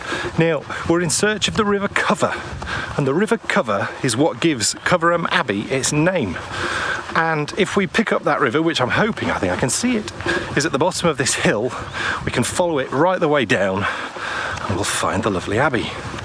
Also, as well, round here somewhere, there is a place called Braithwaite Farm, and we drove past it once, and I wondered what it was, and I've actually found out in the research that we've done for this show that it's actually a working 17th century farm that I think you can go stay at. They have open days and all sorts. It's run by the National Trust. Looks like a fascinating place. And it really does make you sort of stop and ponder. Why is it you don't find these places before? Well, I suppose if no one tells you what's over the hill and you know, no one lets you know about these places, and who would? How would you ever find them? And I come back to my love of maps, because if you pore over a map, You will find these places like I did. So let's see if we can find this lovely river.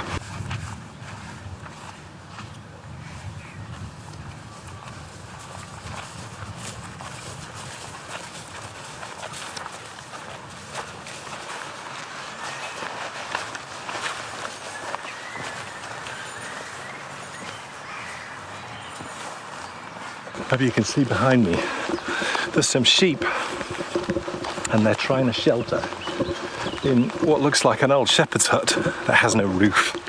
It's not going to work, lads.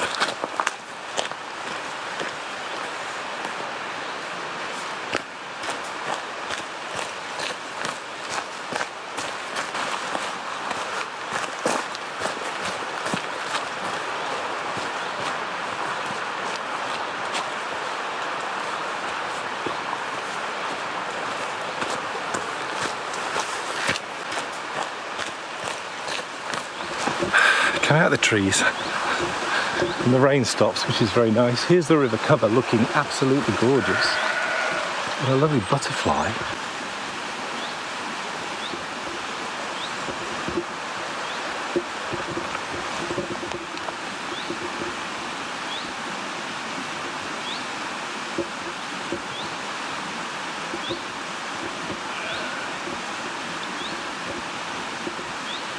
I think this has potentially been worth the effort, because it is so unbelievably lovely, and it's about as quintessentially Yorkshire Dales as I think anything I've ever seen.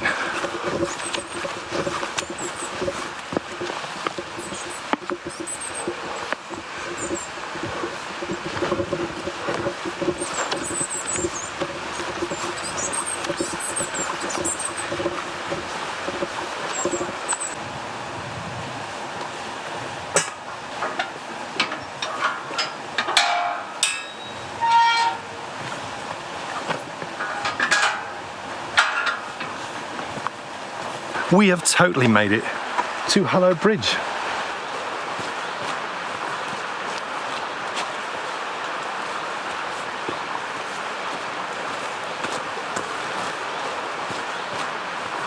Underneath us is the river cover, and if you don't believe me, just take a look.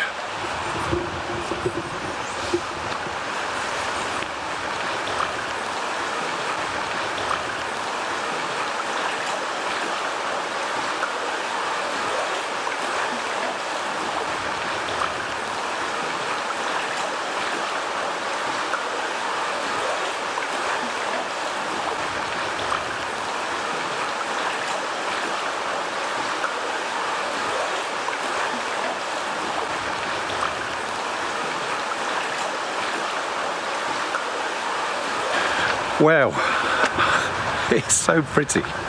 So as we leave the river cover, we're now on the homeward bound as I try and get my way through this fence.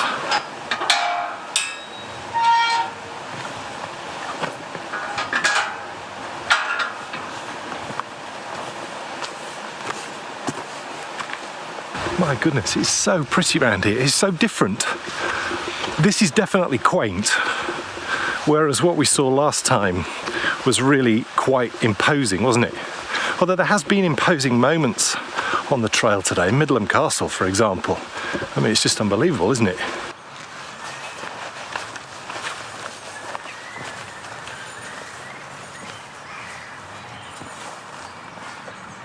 Now, some people have asked me what I'm wearing on my feet. Well, I have sworn for a number of years by Merrill walking shoes. I've had two different pairs, just assorted models. They've always been superb. But my secret weapon are hand-knit socks. I always wear hand-knit socks, but specifically when I'm out walking. They keep you sort of cool, but they're springy, and people, you know, they wouldn't believe you, would you, if you say hand-knit socks are cool in summer, because it really is quite warm today. Wow, what a view.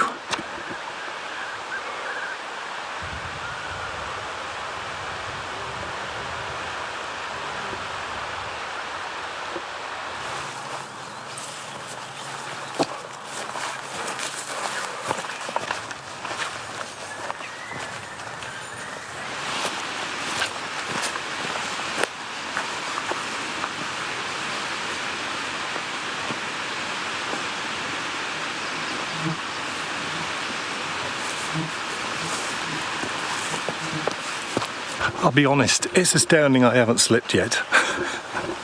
There's an awful lot of dampness in the air. It's quite wet and it's making all the stones and the wood and everything super slippy. Over this next ridge though, I think we'll be in Coverham.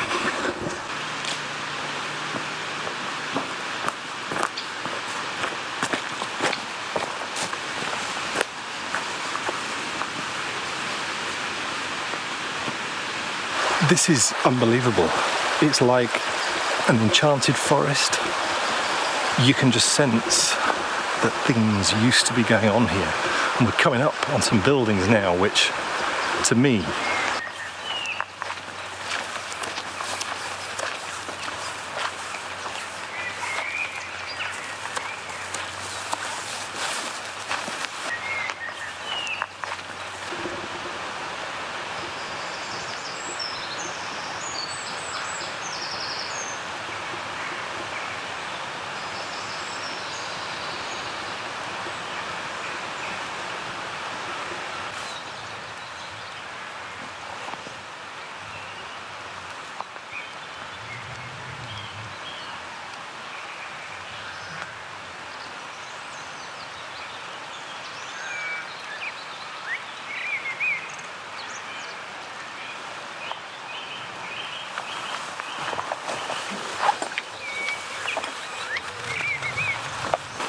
it's hard to imagine a Scottish army rampaging probably across that field, coming to attack the Abbey. And it may even have been Robert the Bruce who led them. Not on a day like today. It's so quiet and tranquil.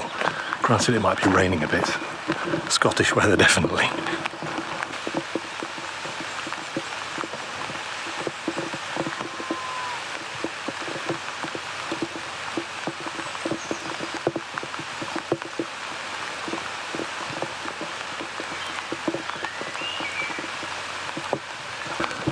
The hood is now up. Crumbs. The weather's really coming. But there's one last place for us to visit before... No, it's actually two places to visit before we finish our walk. And the first one is a gorgeous church.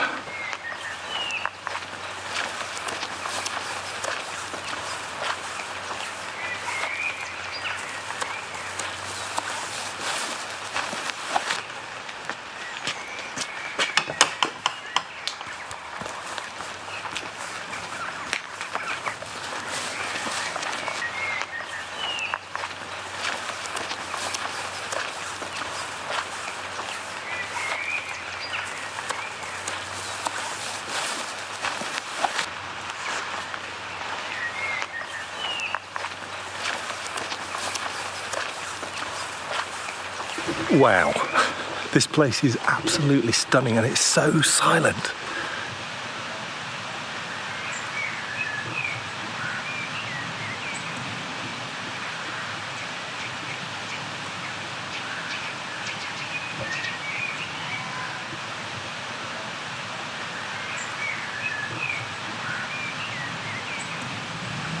Pretty certainly on my knowledge of abbeys and you know the buildings that used to go on around them, the churches which were built locally to them were normally built by exactly the same stonemasons and glazers that built the abbey, which was close to the parish church.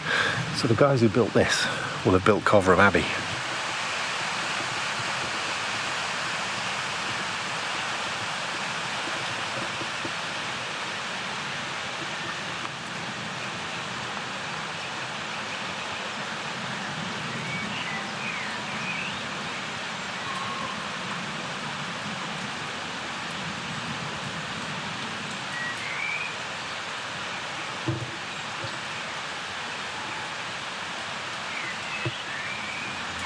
It really is destinations like this that make the Yorkshire Dales, in my opinion, one of the best places to come and visit. But there's one more stop on our trail today. Would you believe that there is a tarn in the Yorkshire Dales? I'm told it's the perfect picnic spot, and I think we should go see if we can find it.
My goodness, folks, Pinker's Pond is an absolute delight. This is really one of the reasons why we wanted to do this series, because it's forced us very much to step outside of the sort of routines that you get yourself into, the places that you know you can go to and have a good time. You get lazy, don't you? You don't sort of step outside that bubble and see what's there. Because this is just the most perfect picnic spot I think I've ever seen in my life, surrounded by amazing wildlife, gorgeous flowers. There's a chair up there you can sit on with just the best view looking out across this gorgeous tarn. And who'd have thought we'd have found a tarn in the Yorkshire Dales? But there is my car. There is the end of today's wonderful walk. But what a walk it's been! Absolutely jam-packed full of just the most amazing history.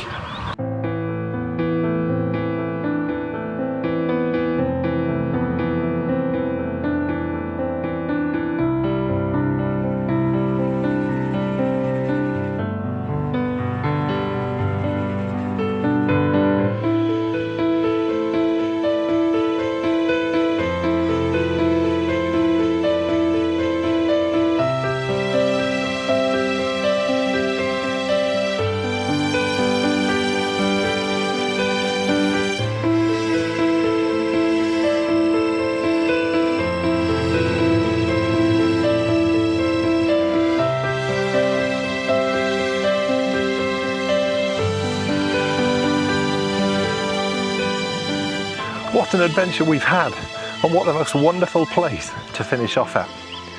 This is most certainly the Yorkshire Dales, but it's so different, isn't it, to last time? There's been so much more to see. It's a fascinating destination, and it really, for me, shows you in those first 2 episodes the 2 sides of this just rather gorgeous part of the world.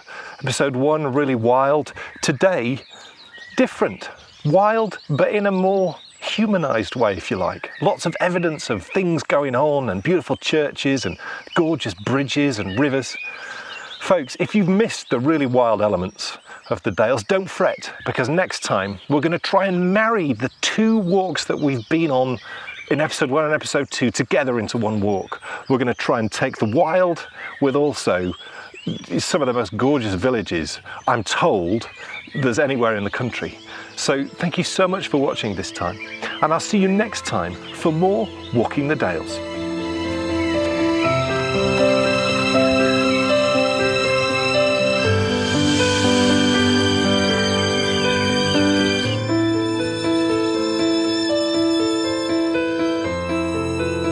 Wow, what a walk!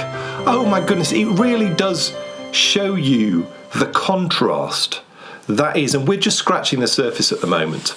You know, we've got some just wonderful walks planned, and every one of them is just a little bit different. It's such a varied countryside. Yeah. Yes, I might have got soaked, but my goodness, it was worth it. And that church as well, you know, right at the end. Yeah, it's lovely. It was fascinating walking past Coverham Abbey, because it's a private house. And they're clearly wealthy people, because there was a lot. So it's still lived in, the Abbey section? Yeah. Oh, right. It's a private house.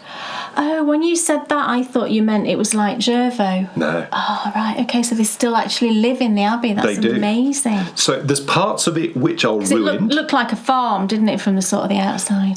There's a farm too down there. Right. So there's a farm down there, plus Right. there's the house that they live in. Right. And what happened was, part of the Abbey was renovated into a house, and then part of it was left as a sort of Victorian ornate garden. And what they normally do every year, this year's obviously different, but what they normally do every year is they actually open up. Right. And they let people come in and walk around the garden, which I think is really nice, because you know, it's their home at the end of the day. But it was such an atmospheric place, and do you know what? The weather made it, because it was a bit sort of misty and a bit. That made it even more atmospheric. I think it's great to see the contrast, isn't it? Like the first episode was really sunny and warm and bright and blue skies, and this one was more of a moody look to it. And I think it's great to see. Welcome to England. Yeah, absolutely. This is what our weather's like. No complaints. It's so changeable. No. I have zero complaints at all. It was just the loveliest walk. Never done it before in an area which we've gone to so many times. And Pinkers Pond is a place that we have to go to. That looks amazing, doesn't it? We should go there for a picnic and do that walk because, well... And you told me afterwards there was a racehorse called Pinkers Pond. Willie Carson, in 1967, I think it was, rode a winner. I think it was a big race. I'm not sure if it was the National, but Willie Carson must have ridden up there. Yeah. He must have, because if he was riding that horse... It's a big horse training country there, isn't it, around Midland? I was stunned. As we discovered in the show, I've never seen so many racehorses. No, and they're absolutely... If you've never seen... I mean, I've been to Midland before, and we always see racehorses whenever we go, always. Yeah. And because, they're coming down or up the street, going up onto the runs, and they're just... absolutely beautiful horses. And Pinkers Pond sits below the gallops. Right. They're quite slight horses, aren't they, really? They're not... Then they're fast. Yeah, they're sleek and just beautiful. Gorgeous animals. Gorgeous, yeah. The special edition of that show is available to watch now with all our research notes. I'll be back with the next Walk in the Dales in episode 156. But that raises the question, and we said we'd be talking about My Favourite Colourways. Kate Jones, what is going on in episode 155? I think we're going to do some yarn dyeing. We're going to do another My Favourite Colourways. Yes. Oh, yes. We know that you loved that show, and we're so thrilled that you loved that show. And we held a little bit of a straw poll, didn't we? We did. On the last patron-only show, which is available now for you to watch. Link to the show notes below. And the patrons decided that what they would like is one more Pudding Club and one more My Favourite Colourways. Yeah. So we're going to do some yarn dyeing next time. And I actually ordered a different yarn base today. I have got some yarn that I can use. I've not got a lot in stock these days, but I do still have some. But there was a particular base I wanted, so I actually went back to my normal yarn supplier. And then they were completely out of this particular base. So anyway, I found a different base from a different supplier, and I've actually ordered some today. So and you're going to be sharing another one of your favourite colourways. Yes. You're going to be going back through your amazing magical. Yes. Oh my goodness, that was my favourite bit. I just loved that. I felt like I was in Snape's bubbling. Yeah, well, it might be a Harry Potter colourway too, actually. I didn't know that. That was not a slick link. I'm going to check the colours and make sure I've got all the right dye colours for it. But there's a particular colourway that's a Harry Potter themed colourway, and it's one of my favourites that I've ever dyed, so I might do that one. So, just to confirm, next episode 155, will be another My Favourite Colourways. Yeah. Walk in the Dales will be back in episode 156, and then 157 will be the grand finale of this season's Pudding Club. Yes. Lots to look forward to. Absolutely. Oh, yes. Folks, it's time for the Endy Bits. Endy Bits. Now, the first thing we need to do is and I think we should do some 6th monthly prizes on the next pop. Oh, we need to, actually. Yes, we do. So on the next patron-only show, which will be at the end of this month, we will do a most valuable player for the walkers and the runners. We are, of course, talking about the race to the moon. Yeah. It's time for us to update you where we are after 6 months. Where we are. So I deal with the knitters. And I deal with the runners and the hawkers. And remember, the knitting element to this is open to the Bakery Bear patrons. Yeah. The running and the walking is open to everybody. Yes. So tell us then. So the knitters, I did this a couple of days ago, but we were up to 1,574 entries. Wow. My goodness. So I think it was exactly 500 entries since the last time I totted it up, which I think was March. So April, May, June, 3 or 4 months, and there was 500 entries, which is just unbelievable. So I've added them all up. What's your target? Our target is 238,900 miles, because that's the approximate distance from here to the moon. We are currently on 153,616 miles. Houston, we do not have a problem. No, that's 64% of our target. Wow. And we're only sort of just into July. You're just ahead of the game. Yeah, Don't take your foot off the pedal. No, well, you never do. Knitters, you never do. It's just brilliant. The amount that people knit is just fantastic. So we're doing brilliantly well. I think we're going to make it to the moon with a few days to spare. We can have a little party, a pre-runners arriving party. Well, you might not have time. Might we not? And I'll tell you for why. You might be there already. The runners and the walkers are, of course, running all over the planet, collecting all the parts that they need to make a rocket so that we can take off. And I think we worked out we had to take off, was it on the 28th or the 29th? Yes, it's a few days before. A few days before, so that we arrive in time, because I think it takes 3 days to get there, doesn't it? I think so, yeah.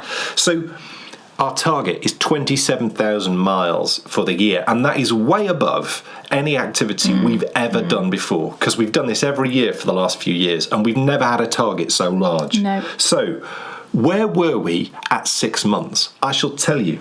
The runners have covered 5,056.56 miles. Wow. I mean, how amazing is that? 56. 505656. That's crazy, isn't it? Couldn't have done that if you'd planned it. The walkers have done 10,765 miles. Wow. So we're around 16,000 miles. And our target for the year is 27,000.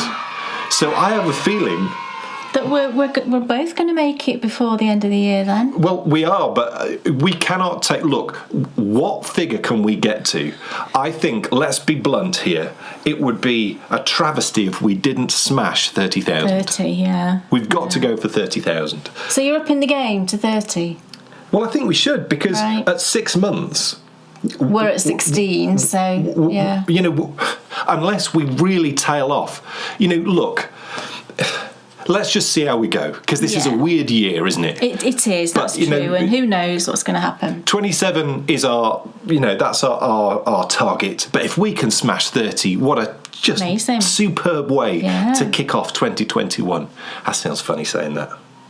2021. Sounds crazy. Sounds very spacey, doesn't it? It does indeed. Yeah. You bought some things. Well, I have, and you can see there's some of the colours up here. Because I love this yarn so much, it's this yarn, the merino yak that we've spoke about many times. I just decided to look around for some different colours, and you can get it from Lovecraft, you can get it from Derrimores, I believe. I don't think Wool Warehouse have it, but I'm not absolutely certain on that. But when I looked on Lovecrafts, they didn't have that many colours. There's quite a few out of stock, so I had a search around and I found a load of different colours I'd never seen before on Laughing Hens. So I ordered a bunch, and these are two of my favourites.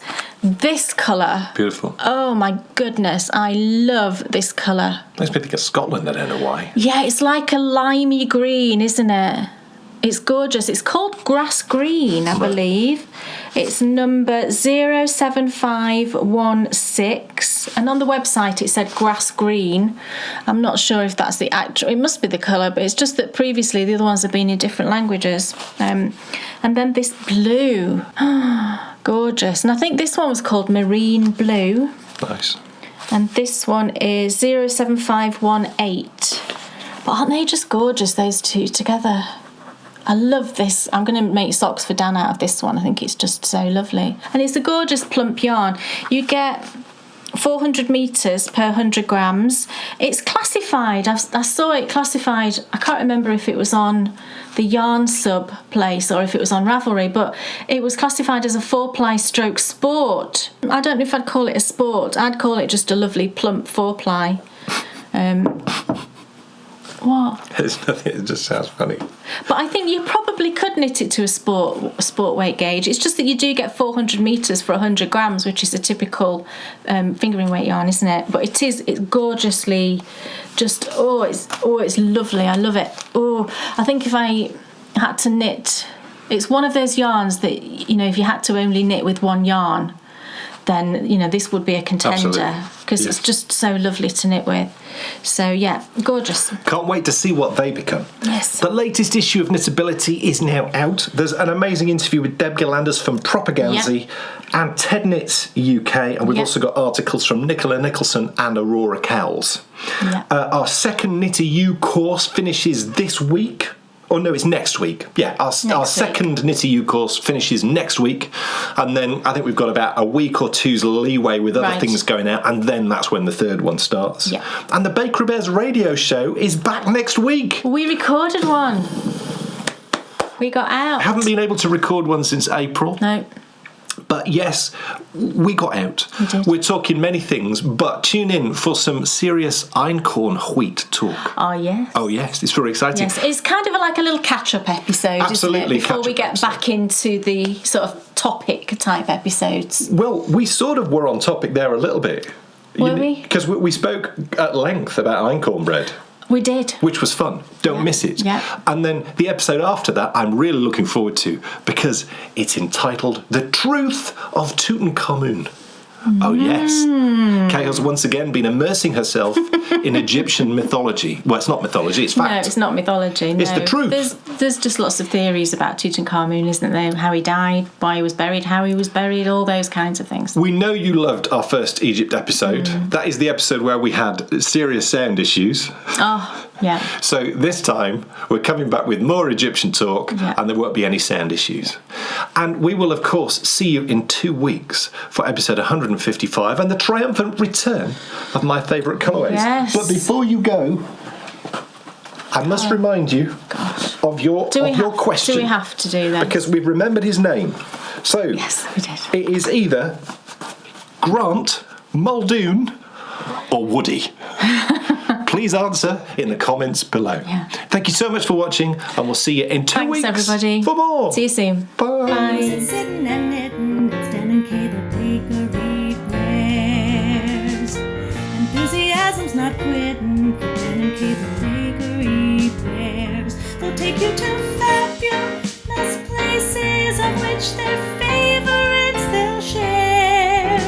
You better buy a pattern and get yourself a bakery bear. You'll find yourself in a castle while watching the bakery bears. It never feels like a hassle to sit and watch the bakery bears. What's on your shelf or what's in